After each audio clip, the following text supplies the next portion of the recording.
You mentioned this guy who collected 20,000 pamphlets. That's a hell of a lot of pamphlets. And presumably implies a level of literacy amongst the working class that's perhaps higher than we would have. It's very high. Yeah, I'll come back to I guess it's popularly thought that the revolution ultimately failed. So my question would be, do you agree with that? And also a subsidiary question probably, why? If it failed, why did it fail? Can I just say about the last point you made? This was some catechism, wasn't that? Something written by the New Model Army to explain to the troops why it was okay for them to revolt against them. Yeah. What lessons can we take from our predecessors, survivalists and the diggers? A single question really. Do you see a sort of similarity going on now to, with this movement and what we're starting to see the rise of the left now? So, George Thomason was a bookseller, so he was kind of in the trend. So I guess, in his shop he would be selling those pamphlets, so that was a kind of important point where you could do that. And also, one of the brilliant things about it is he was in the habit of annotating. He would always write the date he acquired the pamphlet on it, and he would sometimes write things which are absolute godsends to historians. So there's one, for instance, which says, given out by John Lilburn in Westminster Yard. So we now know that he actually, probably personally, took the pamphlet from John Lilburn's hand as he was giving it out in Westminster Yard. So the Thomason tract is absolutely, we would know a huge amount less about the English Revolution if it weren't for George Thomason and his collection. And you're right, it's a huge amount, but as I said, it's probably maybe not a minority, but it's only a proportion of what was produced. You sometimes hear references to a very famous pamphlet called To Your Tents, O Israel, which a man called Henry Walker, in the early stages when the king was still in London, still went to the city to try and persuade them to back the monarchy. Got a very rough reception in the city, and on his way out of the city, crowds came around his coach, and Henry Walker threw a pamphlet called To Thy Tents, O Israel, into the king's coach.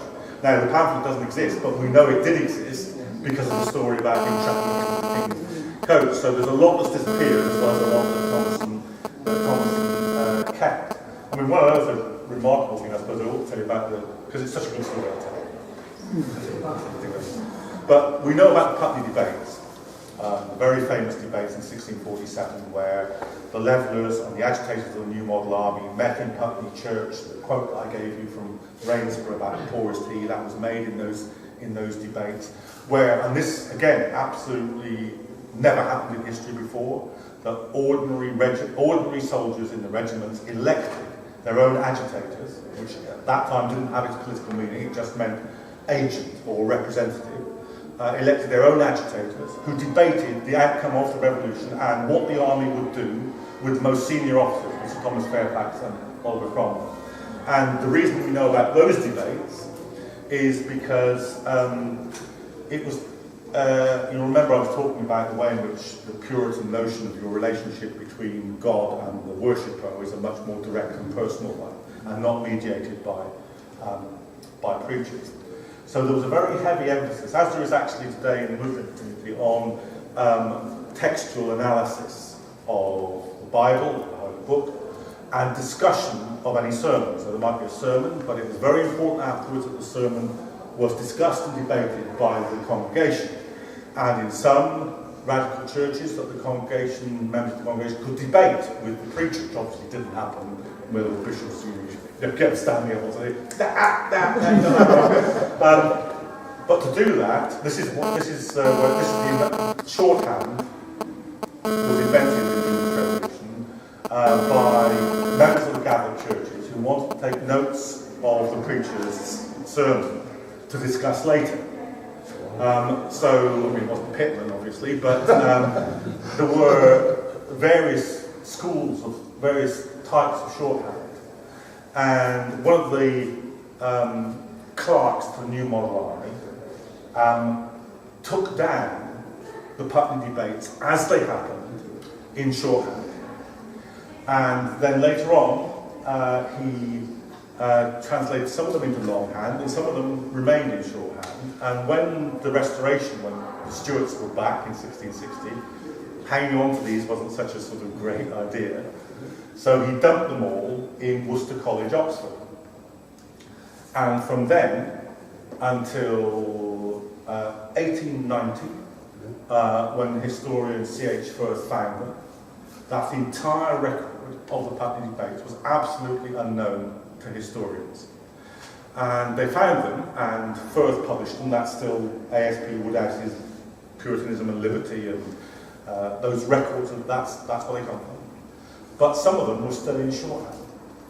And still, they couldn't break them. So they sent them to the Bletchley Hall code breakers from the Second World War to break the shorthand code, to get those into print, and some of them are still not out of the shorthand. So this is the way that we get, Thomason was just one accident, but there are many types of accident like that. One of the great debates between Lilburn, when he'd been held prisoner in the Tower, was in a royalist co-prisoner's notebooks that were only found in about 60 years ago in a second-hand bookshop in Dorset. So anyway, that's the way it comes down to this. Did it fail? Well, yes and no. The Levellers' version of that revolution failed. Cromwell's version of that revolution didn't fail. It did open up a path to modern capitalist society. It did break the monopolies. It did break the monarchy's hold over the economy. Even when Charles II was restored to the throne, it was as a licensed monarch, really. He didn't have the autocratic power and wasn't allowed to develop the autocratic ambitions that his father had had. And when the Stuarts again became intolerable, the British ruling class kicked them out, invited William of Orange to come. This is how they make the monarchy stuff up. They don't like the current actual Stuarts, because once again there's a fucking Charles Stuart who's around. So they got rid of the Stuart line, invited William of Orange and his queen from the Dutch Republic to come over and be king and queen of Britain as well. He had a huge advantage as far as they were concerned as well, because he didn't even speak English. And we arrive at what we've got today, which is a fully capitalist society with a useful ideological facade, but essentially powerless monarchy. And so it worked well for them. And I guess we're still fighting both the democratic battle of the Levellers and the economic battle that the Diggers began to gesture towards. So it works for us in that sense as well, as part of our history. And also, we shouldn't, we want something much more. But anybody who's attempted, and I have on various occasions, to work politically with people who work in societies that don't even have parliamentary democracy, don't confuse the two. It's a game for us. It's a right that the Levellers and others have attained. And if you ever, dismiss it if you want to go further, but don't dismiss it in total, because it's the ground on which we stand, and it makes it easier for us to go further. And they did that. They made that possible for us. With the left today, momentum, the left in any form, the simple things that come from the Levellers are the most important things. Only mass action works. Mass action requires collective organisation. Collective organisation requires political organisation. Political organisation and its programme needs to be articulated in print and in simple ways that can penetrate much, much wider layers of people. The Levellers had allies, not very many, some in Parliament. Henry Martin, the MP Henry Martin, was the first person ever, according to Edward Hyde, later Earl of Clarendon, Charles I's key political advisor. Henry Martin was the first person ever heard say that no one family is clever enough to rule us all, to issue a Republican statement, in other words. But then as now, it wasn't Martin, who was a fantastically clever guy. He was regularly said to be able to turn the whole House of Commons with a single speech. He was by far the wittiest person in the House of Commons, when there was a motion moved in the House of Commons that the nodders should be put out, i.e. the MPs that were falling asleep, should be shut down. Martin got on his feet and proposed an amendment saying that the noddies, the bores that sent them to sleep, should also be shut down. When it came to the incredibly serious abolition of the House of Lords, which we did do in 1649, the motion in the House of Commons read that the House of Lords should be abolished as useless and dangerous. Martin moved an amendment saying it's useless but not dangerous. But the lesson I'm trying to say is, brilliant though Martin was, it was his relationship with an extra parliamentary mass movement that could mobilise people into the palace yard, that could fight off the royalists, that could mobilise the rank and file, that could inspire them politically.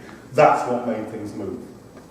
So it's basic, rank and file, grassroots, mass organisation and the mass politicisation of an audience around it. That's always the engine.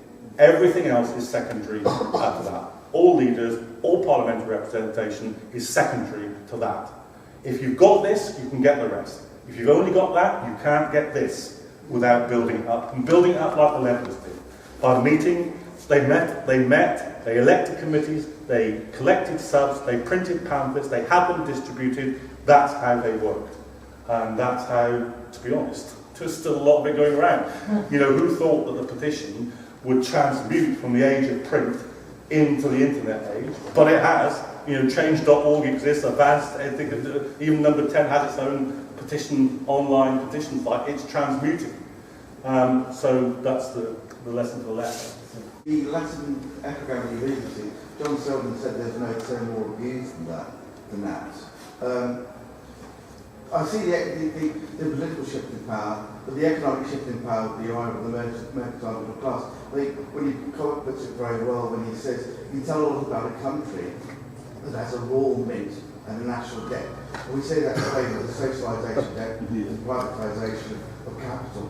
So I'm wondering, in real terms, economically, how much has fundamentally changed?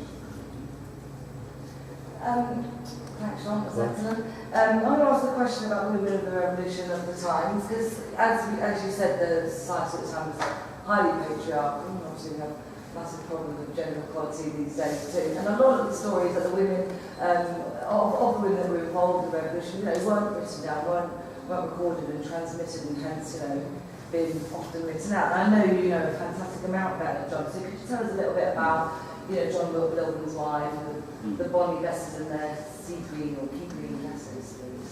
Well, I was just interested in how the ordinary people got to hear of these pamphlets. Were they sort of read out in the pubs and the public places so that the ordinary people who couldn't read could still know what was said? Or were these pamphlets simply for the middle classes? Yeah, can you just add to that one? I mean, what was the level of literacy? Yeah, well, let me come back on that first, because somebody else mentioned literacy. It was very high in London. It was a very, very literate population in London. And as I say, the market for printed material wouldn't have been as huge as it was without that kind of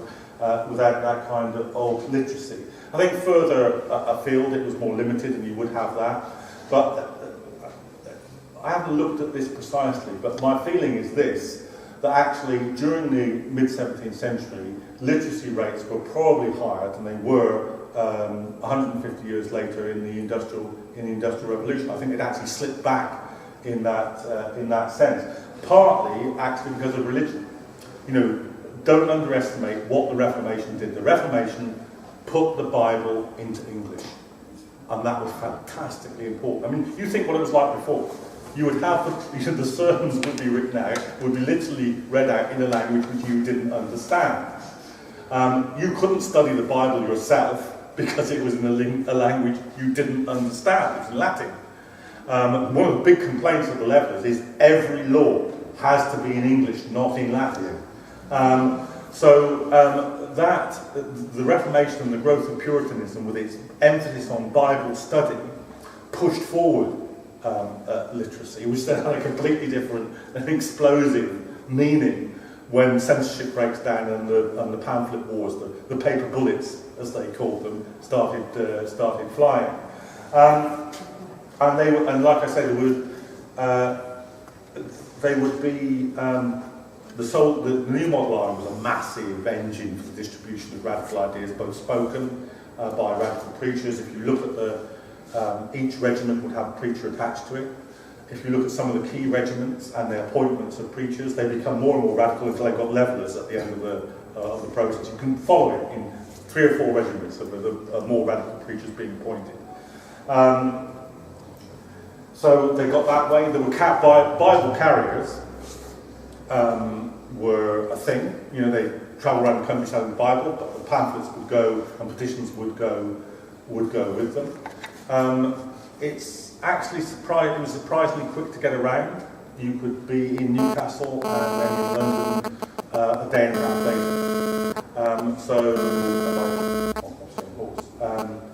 So it got around that way. The Puritan churches had their own networks, and many of the levellers went on the Leveller Baptists went on evangelical tours. So Thomas Lamb, a very famous radical church, he was a key leveller, key petitioner for the levellers, could be found preaching in Hampshire. His pupil, Samuel Leaves, could be found in Rutland, was arrested by the authorities in Rutland for distributing the Agreement of the People, so they get around as well. There were mercury sellers. Nearly all the papers were called Mercurius this or Mercurius that after the term Mercury, which shows what a literate population it was, that even if they didn't have Latin, they could understand the Latin tag for Mercury. Women were very, very, to come to Claire's question, were very, very prominent as hawkers of pamphlets, sellers of pamphlets, or Mercury women of distributing the materials. A great story which I put in the book of, we don't know her name, we know her father's name, William Brown, who was a bookseller, but his daughter, who we only know as Miss Brown, was arrested or she was questioned by one of the stationer's agents, and before she realised he was a stationer's agent, she'd given away the fact that he was giving out Lilburn's pamphlets, and then a whole series of raids. They raid William Brown's booksellers and they seize his pamphlets, and he gets let off, and he tells the beadle, if you come to my house again, I'm going to knock your brains out. And this is all written down in the account of the thing. So we were very prominent in that, and they were very prominent in the Leveller movement. Catherine, I don't know exactly, but either Chidley or Chidley, I'll say Chidley, was a religious separatist. There you go again, nearly all of them were religious separatists. She was in print unusually, disputing one of the key conservative ideologues, a man called Thomas Edwards, who was a heresy hunter of religious and political radicals, and he published this massive 3-part book called Gangriena. In other words, the gangrene that's in the body politic, listed all the very helpfully for us, listed all the levellers and people he hated. And he particularly hated women preachers. Because obviously women weren't supposed to preach, but women preachers were emerging at this stage. Catherine Chidley was both a controversialist. She took him on in print. Her first pamphlet, he was so upset he wouldn't reply to it because only a woman had challenged it. And he waited to reply until about 3 years later when some bloke also challenged him, and then he let go of Catherine Chidley as well. So they were very important. Especially Elizabeth Lilburn, but not just Elizabeth Lilburn. Richard Overton's wife, Mary Overton, William Larner's wife, Helen Larner, were all imprisoned with the Levellers, seized with the Levellers when they were arrested. Mary Overton lost a child in prison. She was deliberately sent by the authorities from one of the more normal but still horrendous prisons to the Bridewell, which was a prison specifically for prostitutes, as a way of degrading her, obviously. Elizabeth Lilburn was a very considerable activist in her own right, petitioner in her own right, but also as a defender of John Lilburn. Well, he wouldn't have survived without her. He was captured in the first stages of the war. He was captured at the Battle of Brentford, taken to Oxford, which was King Charles's capital after he fled London, imprisoned, put on trial for his life. He debated in the court with Prince Rupert about challenged Prince Rupert to a duel, which very few people did, and luckily probably for Lilburn, Rupert didn't accept. Was condemned to death. Lilburn wrote secret letters to London. Elizabeth Lilburn took them to the Speaker of the Commons, got the Commons to agree to pass a piece of legislation which said if the Royalists executed any parliamentary prisoner, then Parliament would start executing Royalist prisoners in revenge. There was still a question of how this law would get transmitted to Oxford. So Elizabeth Lilburn, who was pregnant at the time, got on a horse, made a journey which virtually nobody had made through checkpoints of her own side and obviously the Royalist ones as well, gets to Oxford with a day to spare, delivers the parliamentary legislation, and Lilburn's allowed to go free. And that's just one. You know, there's instant after instant of that, and she paid, and they all paid very heavy prices for that. But yeah, the women were one of the things you can tell about a genuine revolution. Is the point that Marx makes. Any genuine revolution begins to allow the oppressed women, other oppressed groups, to begin to express themselves in ways that they never could before. And given the nature of 17th century English society, the fact that women did, and especially in the radical movement, is testimony to what a deep-seated revolutionary process this was. Thank you, John. We'll give you a round of applause for